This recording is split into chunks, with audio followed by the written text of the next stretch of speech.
दोस्तों कैसे हैं आप सब लोग। उम्मीद करता हूँ बिल्कुल ठीक होंगे, अच्छे होंगे। दोस्तों सबसे पहले तो मैं आपको ये वीडियो दिखाना चाहूँगा, आप ये वीडियो देखिए। आला हज़रत ने लिख दिया, शराब पीने से ईमान नहीं जाएगा, जुआ खेलने से ईमान नहीं, मगर वहाबी की संगत से तुम्हारा ईमान चला जाएगा। इन जालिमों से दूर रहो।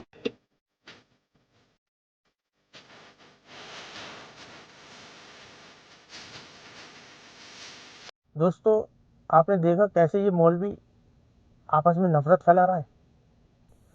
किस तरीके से ये कह रहा है कि शराब पीने से ईमान नहीं जाएगा और भी काम करने से ईमान नहीं जाएगा, लेकिन एक भाभी के साथ में बैठने से ईमान चल जाएगा। ये मुल्ले और मौलवी 14वीं सदी के दोस्तों मुल्ले मौलवी हैं। ये आपको मालूम होगा ये 14वीं सदी के मुल्ले मौलवी कैसे होते हैं, सबसे ज़्यादा खतरनाक होते हैं दोस्तों। और सुनने में तो आया, ये अल्लाह माफ़ कर मुझे, सबसे पहले जहन्नुम में यही लोग जाएंगे, 14वीं सदी के मुल्ले और मौलवी। दोस्तों किस तरीके से ये मौलवी दोस्तों नफरत फैला रहा है, क्यों नफरत फैला रहा है। आप लोग मुझसे कहोगे कि मैं गलत हूं, आप लोग भी तो कुछ अंध वक्त मुझसे कहेंगे कि मैं गलत हूं। कैसे गलत हूं, वो ये कहेंगे ये मौलवी सही कह रहा है। ये मौलवी दोस्तों बहुत ही गलत कह रहा है, और ये दोस्तों आपस में नफरत फैला रही है। मौलवी बिल्कुल नफरत फैला रहा है, ये मौलवी गलत है। ये मौलवी ऐसे मुल्ले मौलवियों को दोस्त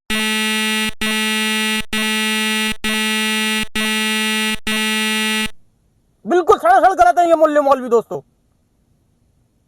ये अपनी सिर्फ गाड़ी चलाना चाहते हैं दोस्तों। क्यों गलत है दोस्तों? दोस्तों गलत इसलिए है दोस्तों क्योंकि कुरान में दोस्तों कहीं पर भी लिखा हुआ नहीं है आप फिरका परस्ती कीजिए, ठीक है ना दोस्तों। कुरान में वहाबी लिखा हुआ नहीं है, कुरान में शिया लिखा हुआ नहीं है, कुरान में दोस्तों सुन्नी लिखा हुआ नहीं है। कुरान साफ साफ कहता है, हमने अल्लाह साफ साफ कहता है कुरान में, अल्लाह ने सिर्फ एक नाम दिया मुस्लिम। और लोग ये दुनियादारी में आके फिरका परस्ती करते हैं दोस्तों, आपस में बंटते हैं। दोस्तों सबसे पहले तो मैं आपसे यही कहना चाहूंगा कि आप कुरान को दोस्तों ट्रांसलेशन के साथ में पढ़िए। आप लोग इन मुल्ले मौलवियों की बातों में नहीं जाइए। मैं आपको कुछ और भी वीडियो दिखा दूंगा जिसमें ये मुल्ले मौलवी कहेंगे आप कुरान को ट्रांसलेशन के साथ में नहीं पढ़िए वरना आप गुमराह हो जाएंगे। मैं कहता हूँ सिर्फ तर्जमे से कभी कुरान को मत पढ़िएगा, आप हिदायत की तरफ नहीं आएंगी बल्कि गुमराही की तरफ चले जाएंगी। कुरान मजीद को तर्जमे के साथ पढ़ना जरूरी नहीं है, याद रख लें। आलिम बने, समझे, फिर पढ़े आप।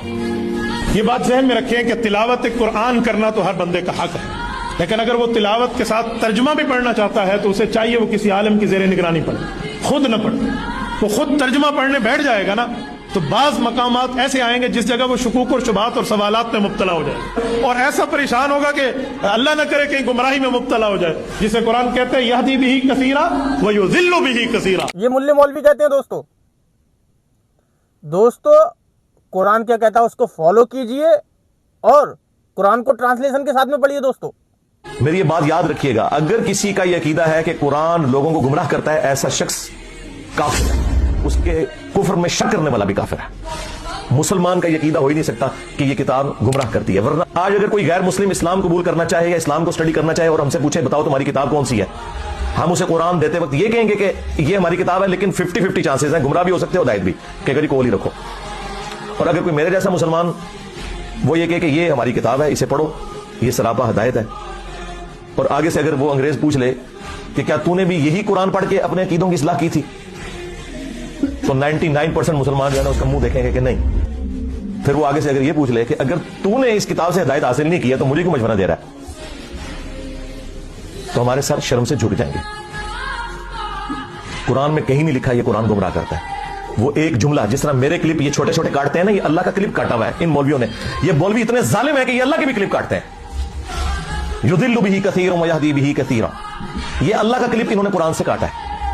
कुरान में ये नहीं लिखा हुआ था कि ये किताब गुमराह करती है। लेकिन कुरान और सुन्नत के साथ गद्दारी कौन करता है? हमारे उलमा। मिंबर पे चढ़ के जो मौलवी आपको ये कहे कि कुरान और हदीस डायरेक्ट ना पढ़ना गुमराह हो जाओगे, इतनी गद्दारी कभी किसी रिलीजन के मानने वालों ने अपने दीन के साथ की है? अगर आपके इल्म में है तो मुझे बता। यही लोग गद्दारी करते हैं। अल्लाह के यहाँ नहीं पूछा जाएगा उर्स किया था कि नहीं, अल्लाह के यहाँ नहीं पूछा जाएगा चादर चढ़ाया था कि नहीं, अल्लाह के यहाँ नहीं पूछा जाएगा ताजिया बनाया था कि नहीं, अल्लाह के यहाँ नहीं पूछा जाएगा नियाज फातिहा किया था कि नहीं। साफ साफ सुनो, और मैं सुन्नी इब्ने सुन्नी बोल रहा हूं। टुन्नी वाला काम नहीं, सुन्नी वाला काम। इसमें से एक बात अल्लाह के यहाँ नहीं पूछी जाएगी। ख्वाजा साहब के यहाँ कितने बार गए थे, कभी नहीं पूछा जाएगा। एक मजार पे एक चादर चढ़ाया था या 1000, बिल्कुल नहीं पूछा जाएगा। पीर साहब का हाथ पैर चूमा था कि नहीं, बिल्कुल नहीं पूछा जाएगा। उनको नजराना शुक्राना दे के राजी किया था कि नहीं, बिल्कुल नहीं पूछा जाएगा। तो फिर पूछा क्या जाएगा? पूछा जाएगा तो ये पूछा जाएगा तुमने नमाज पढ़ा था या नहीं। जो काम बिल्कुल जरूरी है उसे गैर जरूरी समझ लिया मुसलमानों ने, और जिस काम के बारे में कोई पूछताछ नहीं है उसको फर्ज समझ के ये कौम कर रही है। आप कुरान को दोस्तों ट्रांसलेशन के साथ में पढ़िए दोस्तों, इन मुल्ले मौलवियों को नहीं सुनिए। मुल्ले मौलवियों को अगर आप सुनेंगे ये तो नफरत की बात करेंगे, इनको आपको सुनना ही नहीं चाहिए दोस्तों, सच कह रहा हूँ। अंकल आप कौन से तबके से फिरके से ताल्लुक रखते हैं, अहले सुन्नत या अहले हदीस? हम बस मुसलमान हैं, आप सारे हमारे ही फिरके। हमने भी बताया सब मुसलमान है, लेकिन आजकल अलग अलग फिरके बने हुए हैं। नहीं, ये फिरके जो है इनको हमने पाँव के नीचे कुचल दिया, और इसलिए यहाँ बैठे हैं कि आपको वो बात बताएंगे जो अल्लाह के यहाँ हमने जाकर कहनी है कि आपका दीन ये कहता था। हम नहीं जानते, के बगैर कहीं नमाज। इसलिए मेरी बहन कोई अहले हदीस बुरा मनाए, कोई अहले सुन्नत मनाए, कोई शिया मनाए, कोई दूसरा, हमें इसकी कोई परवाह नहीं। हम अल्लाह को राजी करना चाहते हैं। आप हमारी बात परख सकते हैं, उसका हवाला चाहिए, किताबें दे देंगे। बाकी ये फिरके वगैरह नहीं मानता मैं, बिल्कुल मेरा इनसे कोई ताल्लुक नहीं। मैं इनको समझता हूँ कि इस्लाम में इतना काम खाका, सब भाई हैं, मुस्लिम हैं, जिसकी जो बात अच्छी होगी हम उसको कबूल करेंगे।